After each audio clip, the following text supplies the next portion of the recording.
राधे राधे भाइयों बहनों। मैं आज आपको कुछ ऐसी बातें सुना रही हूँ जो आपको जीवन जीने में बहुत आसानी होगी।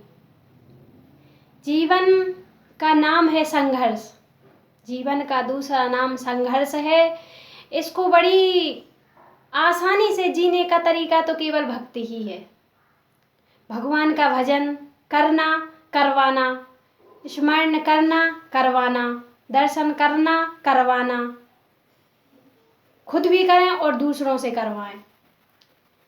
इसमें हमें भी शांति मिलती है और दूसरी आत्मा को भी शांति मिलती है। हम कहते हैं कि हमको टाइम नहीं है क्योंकि हम गृहस्थी हैं। गृहस्थी में बहुत काम होते हैं, टाइम किसी को नहीं मिलता। टाइम निकालना पड़ता है। जब आप टाइम निकालने लगोगे भगवान के भजन के लिए तो अपने आप आपका मन लग जाएगा भक्ति में, फिर अपने आप ही समय निकलता जाएगा। मैं आपको तुलसीदास जी की बहुत ही प्यारी बात सुना रही हूँ। तुलसीदास जी भी गृहस्थी थे। वो अपनी पत्नी से इतना प्रेम करते थे, इतना प्रेम करते थे, अगाध प्रेम करते थे। एक दिन की बात है, जब वो किसी काम से घर से बाहर चले गए और उनकी पत्नी उनसे बिना बताए अपने पीहर चली गई, मतलब मायके चली गई। तब उनको इतना बुरा लगा, इतना, क्योंकि वे बहुत ज़्यादा प्रेम करते थे। वो अपनी पत्नी के बगैर रह नहीं पाते थे। तब उनके मन में विचार आया, अब नहीं मैं रह सकता, मुझे भी जाना चाहिए। तब तुलसीदास जी ने अपनी रास्ता बना ली, चल दिए। रात को ही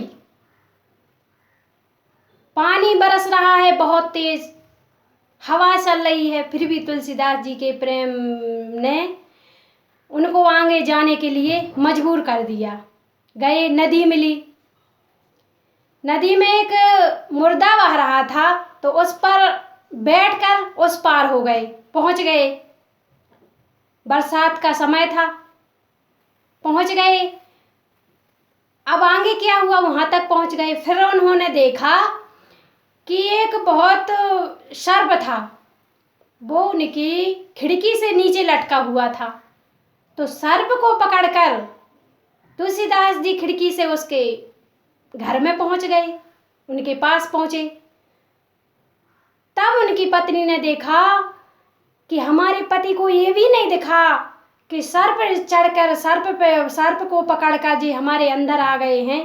इतने प्रेम में डूबे हुए हैं हमारे, शायद जितना ये प्रेम हमसे करते हैं इतना प्रेम भगवान से करते तो इनकी आत्मा को कितनी शांति मिलती और ये भगवान में ही समा जाते।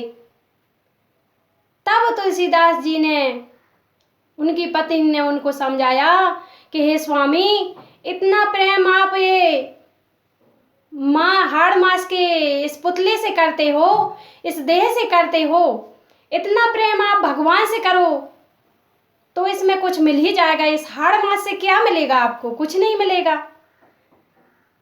इतना सुना तुलसीदास जी ने तो तुलसीदास जी बस उसी समय वन को निकल गए तपस्या करने के लिए। और आज देखो, वो ही तुलसीदास जी इतने ज्ञानी हो गए, इतने धर्मात्मा हो गए, इतनी पुण्यात्मा हो गए कि आज वो रामायण में छपे हुए हैं। तो वो पत्नी देखो, आज की पत्नी तो ये चाहती है कि हमारा पति हमको चाहता है तो और ही चाहे। कभी कोई भी पत्नी ऐसा नहीं कह सकती कि आप भगवान से प्रेम करो, लेकिन वो पत्नी देखो, होना चाहिए। यदि आपका मन भक्ति में लगा है तो आप अपने पति को भी लगाइए। वो किसी पति का लगा है तो आप अपनी पत्नी को लगाइए भक्ति में। ये मनुष्य जीवन बड़ी मुश्किल से मिला है। बड़े भाग्य मानुष तन पावा, सुर दुर्लभ सदग्रंथन गावा। ये तुलसीदास जी ने लिखा है।